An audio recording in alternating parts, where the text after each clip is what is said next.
कल आप सभी लोगों ने बड़े ही प्रेम से देखा भगवान श्री कृष्ण का विवाह मैया रुक्मिणी से हुआ। निश्चित रूप से ये पल जीवन के बड़े ही अद्भुत होते हैं। जो लोग विवाह में सम्मिलित थे, जो लोग देख करके नैनों को सुख दिए, धन धान्य दिए, निश्चित रूप से वे धन्य हैं। भगवान की कृपा उनके ऊपर अथाह है। जो लोग भगवान में रति प्रति रखते हैं, यदि एक भी रुपया किसी को खर्च करना पड़ता है 100 बार आदमी सोचता है। ये भगवान की ही कृपा, उनकी माया है कि 100, 50, 200, 1000, 500 जिसके पास भगवान ने जो भी दिया है परमपिता परमात्मा के चरणों में निवेदित करता है।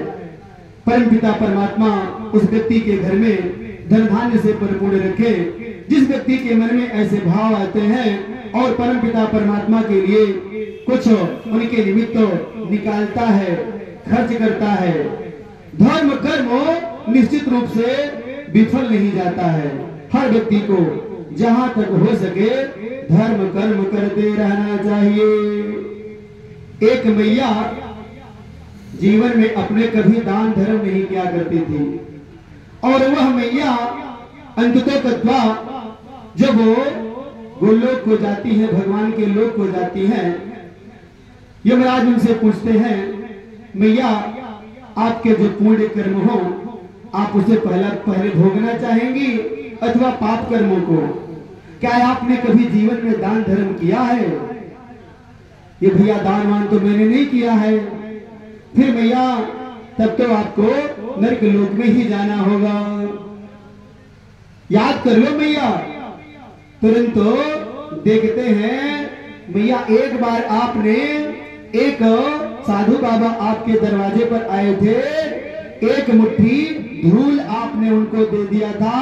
बहुत निवेदन आपसे किए थे, मैया मुझे कुछ दे दो। आपने बोला मेरे घर में कुछ नहीं महाराज, लीजिए ये धूल है भैया, मैं खा किसी प्रकार से जीवन अपना बिता रही हूँ, तो आप भी कृपा करके ये धूल ग्रहण कर लीजिए महाराज जी। धूल लेकर के चले गए थे। आपके द्वारा किया हुआ वह धर्म दान आज भी एक मुट्ठी धूल रखी है मैया। और एक बार ठंडी के मौसम में आपने कुछ लकड़ियों का दान कर दिया था, इसलिए वो लकड़ी भी आपकी रखी गई है। जाइए उस लकड़ी को आप खाइए और धूल को आप चबाइए।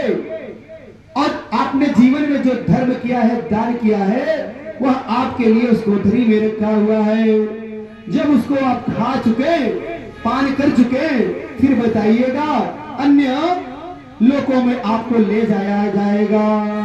मैया बोली, प्रभु मुझे दान का महत्व इतना नहीं मालूम था। क्या दान करने से जो दान किया जाता है वही मिलता भी है? ए प्रभु, एक बार मुझे मौका दे दो, मैं जा करके देख लूं। जो कुछ भी है मैंने जीवन बिता दिया अपने परिवार का भरण पोषण करने में, एक बार मुझे और जाने दीजिए। भगवान ने मैया का निवेदन सुना। मैया घर वापस आती हैं, जितना कुछ बन पड़ता है दान धर्म करती हैं। दान धर्म कभी व्यर्थ नहीं जाता है। निश्चित रूप से हर व्यक्ति को जितना बल पड़े अपनी औकात में रह करके, उधार लेकर के, लोन काट करके नहीं, भगवान ने जो दिया है, परमपिता परमात्मा ने जो दिया है, उसी हिसाब से व्यक्ति को दान धर्म अवश्य कर लेना चाहिए। कल हम लोग मैया रुक्मिणी और कृष्ण कन्हैया के विवाह का आनंद लिए। भगवान श्री कृष्ण के और भी विवाह हुए, रुक्मिणी के अलावा और भी विवाह हुए। आइए हम आगे के और विवाह कौन कौन से हैं उनके बारे में जानने का प्रयास करेंगे। आज कथा का 6वां दिवस। जब कन्हैया रुक्मिणी से विवाह किए, उसके बाद उनका भाई दौड़ा लिया कृष्ण को कि मैं तो सिपाही से तय किया था इसका विवाह, फिर यह कन्हैया कृष्ण के साथ कैसे विवाह कर ले रही है। और बहुत युद्ध होता है। अंत में भगवान श्री कृष्ण से हरा देते हैं, गिरा देते हैं, मारने के उद्यत होते हैं। मां प्रार्थना करने लगती है, क्या प्रभु आप आज विवाह के पहले ही दिवस मेरे ही भाई को मार डालेंगे, फिर मैं जीवन में सुखी कैसे रहूंगी? आप कृपा करके मेरे भाई को मत मारिए, इसे दंड दे दीजिए, लेकिन मारने का दंड मत दीजिए। मैया कहने लगी, रुक्मिणी मेरा अग्रज है बधा हुआ, ये मेरा भाई है, आपने इसे बांध दिया है, इतना ही बहुत है। ऐ प्रियतम, इसे छोड़ दीजिए, मत मारिए। मेरा अग्रज है बधा हुआ, हे नाथ आपका चेहरा है।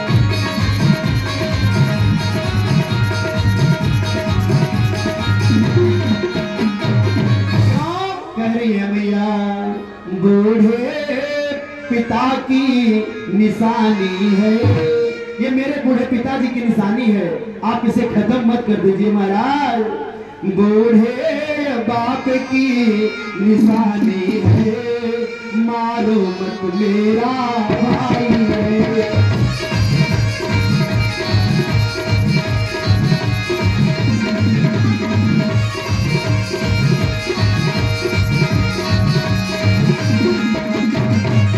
भैया कहने लगे, करुणा निधान इसलिए यही पहला वरदान मांगती हूँ।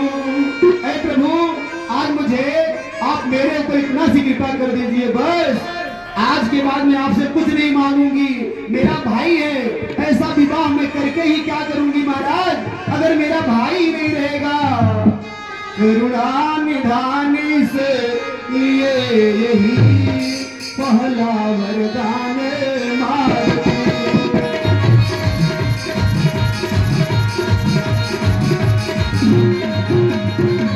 आप चाहिएगा तो इसके बदले मुझसे जब भी आप चाहेंगे मैं भी आपकी मदद करूंगी, सहयोग करेंगे जीवन भर, लेकिन आज आप इसे छोड़ दीजिए प्रभु। उधार मेरे ऊपर रहेगा आपका यह उपकार, दे दो उधार आंचल पसार, दे दो उधार आंचल पसार, भैया का प्राण मांगते हो।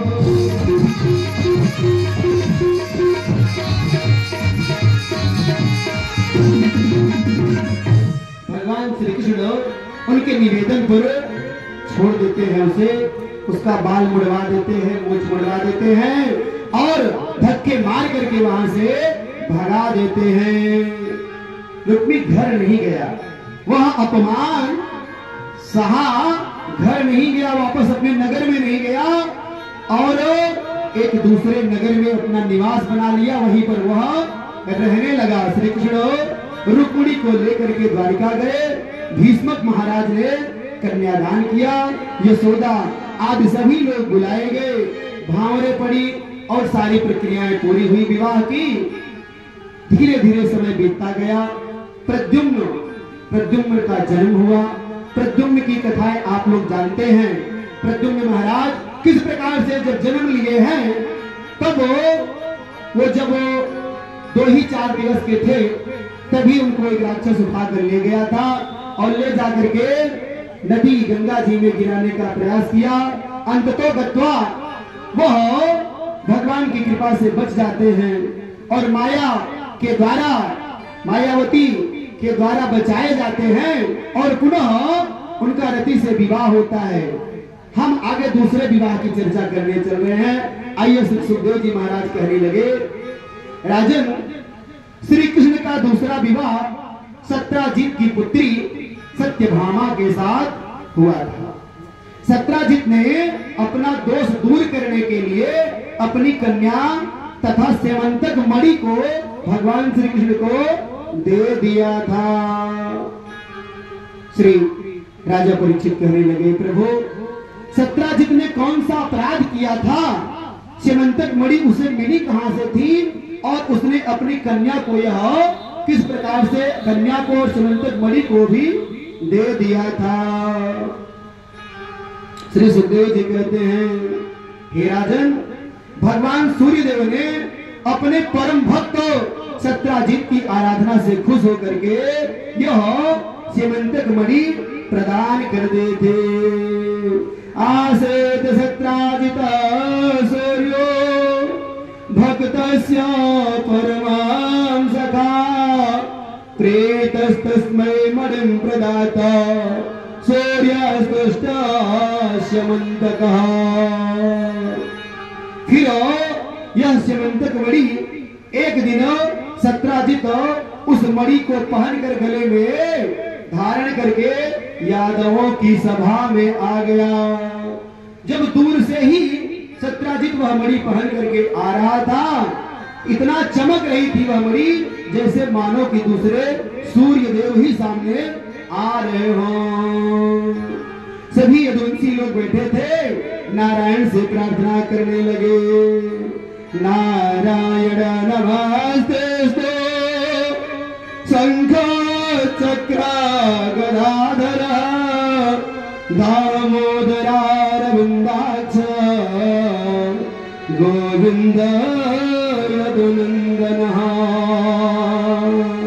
ऐ गोविंदो, यादवों के अग्रगण्यों सभी द्वारिकावासी भगवान से पूछने लगे, हे नारायण, शंख चक्र गदा धारण करने वाले ऐ दामोदरो, ऐ यदुनंदनो, यह साक्षात सूर्य के समान सामने से कौन चला आ रहा है? भगवान श्री कृष्ण कहने लगे, यह सत्राजित है जो सूर्यदेव की कृपा का पात्र है।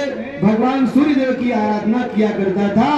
भगवान सूर्यदेव प्रसन्न होकर के इसको यह सेवंतक मणि प्रदान किए थे।